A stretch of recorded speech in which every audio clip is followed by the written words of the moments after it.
국민의힘 내부에서 주도권을 잡기 위한 신경전이 계속되고 있습니다. 이런 가운데 여야의 갈등과 민주당의 내홍으로 미뤄졌던 국회 원구성 협상이 재개됐습니다. 국회 취재기자 연결해 자세히 알아보겠습니다. 이경국 기자. 네, 국회입니다. 네, 여당 분위기가 좋을 것 같은데 또 그렇지만 않은 것 같습니다. 긴장감이 팽팽하죠? 네, 그렇습니다. 먼저 우크라이나 방문을 마치고 현재 폴란드에 있는 이준석 대표가 현지 시각으로 어제 오후에 SNS에 글을 하나 적었습니다. 지방선거에서 관할인 노원구청장도 찍어내리지 않고 경선을 한 당대표에게 공천을 얘기하려면 상당한 용기가 필요할 거라고 적었는데요. 자신의 공천 관리를 지적했던 정진석 의원의 주장을 거듭 반박한 것으로 보입니다. 또 충남 지역 공천에서 기준에 미달한 사람을 비례대표로 넣어달라는 요구가 있었지만 원칙대로 진행했다며 짬짬이 공천이 아니었음을 강조하기도 했습니다. 하지만 정진석 의원도 이준석 대표에 대한 비판을 이어갔습니다. 정 의원은 오늘 KBS 라디오에 나와서 일단 자신의 메시지는 당권 투쟁을 위한 것이 아니고 이준석 대표를 끌어내릴 생각도 없다고 밝혔습니다. 다만 이 대표가 선거 직후 우크라이나로 가는 대신에 정부를 뒷받침하기 위한 역할을 먼저 토론했으면 어떨까 하는 아쉬움이 있다고 말했는데요. 직접 들어보겠습니다. 윤석열 대통령이 선거 때 내세웠던 공약에 대한 약간 리뷰를 좀 하고 여기에 대한 실행 계획도 좀 세워야 되고요. 너무너무 할 일들이 많죠. 예. 무궁무진하게 많습니다. 그래서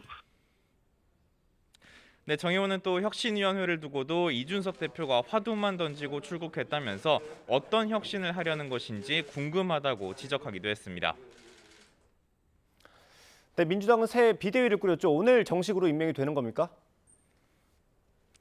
네, 민주당 어제 4선 우상호 의원을 비상대책위원장으로 추대를 했죠. 오늘 우상호 비대위원장과 비대위원 임명안 당무위원회에서 의결이 될 예정입니다. 모레 중앙위원회의 최종 추인까지 마치게 되면 새 비상대책위원회 공식 출범하게 됩니다. 박홍근 당대표 직무대행 겸 원내대표 오늘 기자간담회를 진행했는데요. 선거 패배에 대한 철저한 평가를 토대로 혁신에 나서겠다고 강조했습니다. 들어보겠습니다.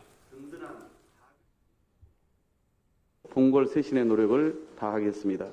제대로 된 이 국민의 눈높이에 맞는 또 기대에 맞는 그런 철저한 평가 작업을 잘하는 것 또한 그게 혁신을 위한 첫걸음이다. 네, 하지만 당내 갈등 양상은 이어졌습니다. 먼저 홍영표 의원은 MBC 라디오에서 이재명 상임고문이 당이 원해서 선거에 나왔던 것은 거짓말이라며 비판을 이어갔고요.